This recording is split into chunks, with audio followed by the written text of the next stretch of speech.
আসসালামু আলাইকুম। সৌদি আরব থেকে কি বাংলাদেশীদেরকে ধরে ধরে পাঠিয়ে দেওয়া হচ্ছে? সৌদি আরবে বাংলাদেশীদের জন্য নির্দিষ্ট কোনো কি অভিযান পরিচালিত হচ্ছে, নাকি এটা সুনির্দিষ্ট একদম পরিকল্পিত একটা গুজব ছড়িয়ে বাংলাদেশকে অস্থিতিশীল করার চেষ্টা করতেছে, সরকারকে অস্থিতিশীল করার চেষ্টা করতেছে? আজকের ভিডিওতে একদম তথ্য প্রমাণ সহ আপনাদেরকে একদম বুঝাই দেব, তাহলে ডাউট একদম ক্লিয়ার হয়ে যাবে। তো চলুন মূল ভিডিওতে যাই। ভিডিও শুরু করার আগে আমার জানুয়ারি 30 তারিখে একটা আমি রিপোর্ট করছিলাম আমার আরব বাংলা নিউজ চ্যানেলের জন্য। সেই রিপোর্ট অনুযায়ী একটা রিপোর্ট আপনাদেরকে দেখাই, তারপরে মূল ভিডিওতে যাই। সৌদি আরবে 22,000-এরও বেশি অবৈধ প্রবাসীকে গ্রেপ্তার করেছে দেশটির পুলিশ। সৌদি আরবে আবাসন, শ্রম এবং সীমান্ত নিরাপত্তা আইন লঙ্ঘনকারীদের বিরুদ্ধে পরিচালিত এক সপ্তাহব্যাপী অভিযান চলাকালে মোট 22,555 জন অবৈধ প্রবাসীকে গ্রেপ্তার করা হয়েছে। সৌদি আরবে অবৈধভাবে প্রবেশের অভিযোগে 1,700 জনকে গ্রেপ্তার করা হয়েছে। তাদের মধ্যে 42% ইয়ামেনি, 56% ইথিওপিয়ান এবং 2% অন্যান্য দেশের নাগরিক। এছাড়াও 81 জনকে অবৈধভাবে দেশ থেকে চেষ্টার জন্য আটক করা হয়েছে। তখন থেকে এই অভিযান পরিচালিত হচ্ছে। তখন সপ্তাহ ব্যাপী এক অভিযানে 22,000-এর উপরে বেশি অবৈধ প্রবাসীকে তারা গ্রেপ্তার করছে। সেখানে ইয়ামেনি আর ইথিওপিয়ান হচ্ছে যে আপনার প্রায় 97% এরকম, 96% এরকম, আর বাকি অন্যান্য দেশের লোক ছিল 4% 5%। তখনও এরপরে এটা তো আমার রিপোর্ট, এটা গল্ফ নিউজে কিন্তু এই রিপোর্টটা করছে, তো বাদ দেন এটা। এরপরে গত 2 দিন আগে সম্ভবত পরশুদিন কালের কণ্ঠ একটা রিপোর্ট করছে, আপনারা গিয়ে চাইলে সেখানে দেখে আসতে পারেন। ও পত্রিকার স্ক্রিনশটটা আমি এখানে দিয়ে দিচ্ছি। সেখানে তারা রিপোর্ট করছে যে 21,000-এরও বেশি প্রবাসীকে সৌদি আরব গ্রেপ্তার করছে, এরকম একটা হেডলাইন দিয়ে। সেখানে ভিতরে গেলে দেখবেন, যে আসল ঘটনা কি, ঠিক আছে? তো ওই ওই ওইখানে কি কি লিখছে, তারপর আপনারা গেলে বুঝবেন। সেখানে লিখছে 12,372 জনকে আবাসিক আইন লঙ্ঘন, 3,750 জনকে অবৈধভাবে সীমান্ত পার এবং 3,566 জনকে আহ, আইন লঙ্ঘনের দায়ে গ্রেপ্তার করা হয়েছে, ঠিক আছে?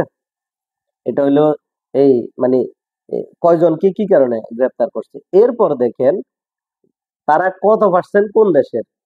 61% হচ্ছে যে ইথিওপিয়ান, তারপরে 36% হচ্ছে যে আপনার ইয়ামেনি, আর 3% হচ্ছে যে বাকি অন্যান্য দেশের লোক যাদের গ্রেপ্তার করা হয়েছে 21,000-এর ভিতরে। এই যে মূল ঘটনা, 3% হচ্ছে বাংলাদেশ, পাকিস্তান, ভারতের যারা অবৈধ আছে তারা।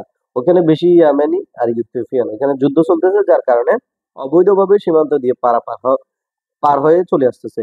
এই কারণে এই অভিযানগুলো পরিচালিত হচ্ছে, বিশেষ করে এই কারণে। তারপরও কালের কণ্ঠের কথা বাদ দেন, ঠিক আছে? এরপরে দেখেন ওইখানে সৌদি আরবে যারা থাকে, যারা এই জিনিসগুলো জানে, যারা বুঝতেছে আসলে কোন অভিযান চলতেছে, তাদের ভাষ্য মতে এখানে কি আসলে বাংলাদেশীদের জন্য কোনো অভিযান পরিচালিত হচ্ছে নাকি, চলুন একটু শুনে আসি। আসসালামু আলাইকুম। ফজরের নামাজ শেষ হলো, ভিডিওটা নামানে পারতেছি না, প্রশাসনের গাড়ি আরেকটা সামনে দিয়ে যাচ্ছে, আমি মেইন রোডের সাইডে আছি। আজকে আমার কপিলের সাথে দুঃসাহস নিয়ে আমি কথা বলছি। আমার কপিল এদেশের প্রশাসনের উপরের লেভেলের একজন কর্মকর্তা।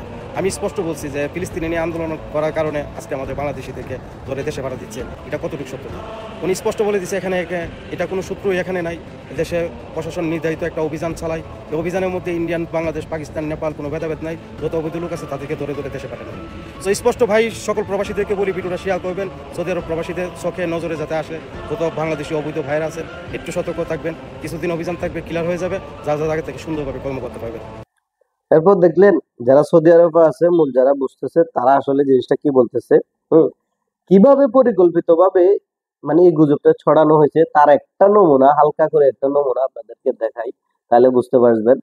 একটা গুজব লিগ একটা পোস্ট দিছে, দেখেন সেখানে লিখছে সৌদি আরব সহ বাংলাদেশিদের ধরে ধরে, সরি, সৌদি আরবে সব বাংলাদেশিদের ধরে ধরে দেশে পাঠিয়ে দিচ্ছে। বাংলাদেশিদের ধরতে ব্যবহার করা হচ্ছে অত্যাধুনিক রাডার। যে রাডারের ছবিটা পোস্ট করছে, এটা সংযুক্ত আরব আমিরাতে ব্রুজ আল আরব দেখা যাচ্ছে কিন্তু, ঠিক আছে? ওই ছবিটা সংযুক্ত আরব আমিরাতের। ওই যে গাড়ি, যে রাডারের কথা বলতেছে, ওইটা হচ্ছে যে একজন কমেন্টে জবাব দিয়ে দিছে। এটা হচ্ছে যে মানে এখানে রোড ম্যাপ যেটা আছে, ওই রোডের ম্যাপের জন্য যে 3D গুলা করা হয়, 3D ম্যাপ করা হয়, ওই 3D ম্যাপের জন্য এই গাড়িটা ইউজ করা হয়। গাড়িটা যেদিকে যাবে ওইদিকে ম্যাপটা হয়ে যাবে, ঠিক আছে? গুগলে ওই ম্যাপটার জন্য এই গাড়িটা ইউজ করা হয়। এটা সংযুক্ত আরব আমিরাতের তোলা। এরকম ভাবে পরিকল্পিত ভাবে এরকম গুজব ছড়ানো হচ্ছে, গুজব ছড়াইছে, যার কারণে আমাদের কিছু প্রতিবাদী কন্টেন্ট ক্রিয়েটর ভাইয়েরা পর্যন্ত এই গুজবে হয়তো না বুঝে এটা নিয়ে ভিডিও বানাইছে, মানুষকে মানে এখানে যারা এই কাজগুলো করছে তাদেরকেও গালি দিছে এবং কি এটার নিন্দাও জানাইছে। এটা ভালো, ওনারা যা করছে এটা ভালো করছে। আর একটা কথা, এটা কোনোভাবেই কাম্য নয়। সৌদি বলেন, সংযুক্ত আরব আমিরাত বলেন, মধ্যপ্রাচ্যের দেশগুলোর কারণে বাংলাদেশের অর্থনীতির চাকা সচল আছে, প্রবাসীরা টাকা পাঠাচ্ছে বিদায় বাংলাদেশ এখনো টিকে আছে। সো আমরা আশা করব ফিলিস্তিনি ইস্যুতে হোক আর যেই ইস্যুতে হোক, মধ্যপ্রাচ্যের কোনো প্রেসিডেন্টকে নিয়ে বা কোনো আমিরকে নিয়ে এভাবে কোনোভাবে মানে বাজেভাবে কোনো বিহেভ করা যাবে না, তাদের ছবিকে অসম্মান করা যাবে না।